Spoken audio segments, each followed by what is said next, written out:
Hello बच्चों, welcome to PK basic study centre में आप लोगों का स्वागत है। तो चलिए आज हम लोग जानेंगे कि स्वर वर्ण और व्यंजन वर्ण किसे कहते हैं। तो सबसे पहले स्वर वे वर्ण हैं जिनका उच्चारण स्वतंत्र रूप से होता है तथा ये व्यंजन के उच्चारण में सहायता होता है।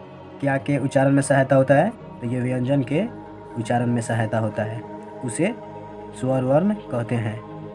जो व्यंजन के उच्चारण में सहायता होता है उसे हम स्वर वर्ण कहते हैं, जिसे अ आ कहते हैं। स्वर वर्ण किसे कहते हैं? अ आ को ही तो कहते हैं स्वर वर्ण। जैसे अ आ हर्षई दीर्घई हर्षऊ दीर्घऊ री ए ओ औ तक ही होता है, अन अह नहीं होता है। उसको हम स्वर वर्ण में मतलब नहीं गिनती करते हैं। स्वर वर्ण की कुल संख्या 11 होती है। स्वर वर्ण की कुल संख्या कितनी होती है? 11 होती है। अन अह को मतलब यूज नहीं करते हैं। क्यों नहीं करते हैं उसको हम एक अलग से वीडियो में डाल दिए हैं, आप लोग देख लीजिएगा। सहायता मतलब इसका सहायता कहाँ करते हैं और कैसे करते हैं? तो इसका सहायता क ख ग यानी व्यंजन में किया जाता है। जो स्वर वर्ण होता है ना, उसको हम मतलब व्यंजन में सहायता करते हैं। तो कैसे करते हैं? जैसे ये क है, ये पूरा क नहीं है, ये जो ऐसे खींचा गया है ये मतलब आधा भी क है, और इसी को मतलब ये अ के रूप में जाना जाता है। ये स्वर में है जो, तो ये क व्यंजन को बोलते हैं और ये स्वर अ को बोलते हैं। तो व्यंजन प्लस स्वर पूरा होता है, तो ये जब एक साथ मिलता है तो अब ही पूरा व्यंजन बनता है।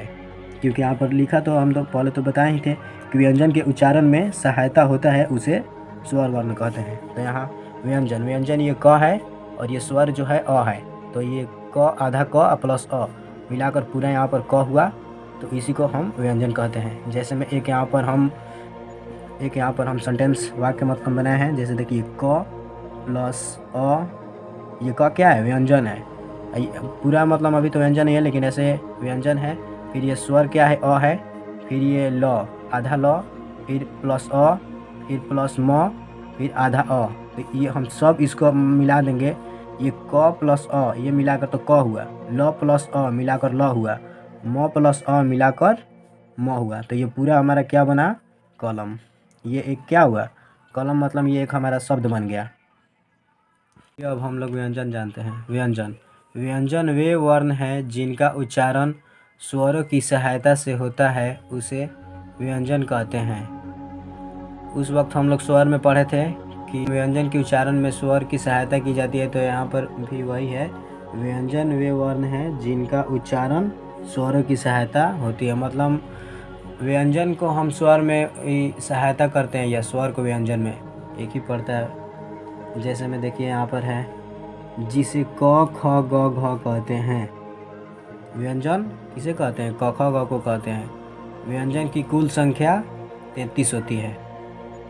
उस वक्त बताया था ना कि ये मान के चलिए ये क है और इसमें ये अ की ये मतलब इंडिकेट करती है, ये जो ऐसे पाई है आधा क है, फिर ये प्लस ये अ, अब मिलाकर ये आधा क हुआ। अगर ये ऐसे रहेगा तो समझिए ये क पूरा नहीं हुआ है, क्योंकि ये कमी बता रही है अ की। जब ये पूरा ये वाला आधा क और प्लस अ होता है तो ये होगा ऐसे क, तब ये हमारा पूरा क होगा, तब इसी को हम व्यंजन कहते हैं। अन्यथा यहाँ तक अभी ये व्यंजन नहीं हुआ है, क्योंकि स्वर और व्यंजन एक साथ जब मिलेंगे तभी पूरा क होंगे। समझे? चलिए, thank you for watching video. Take care.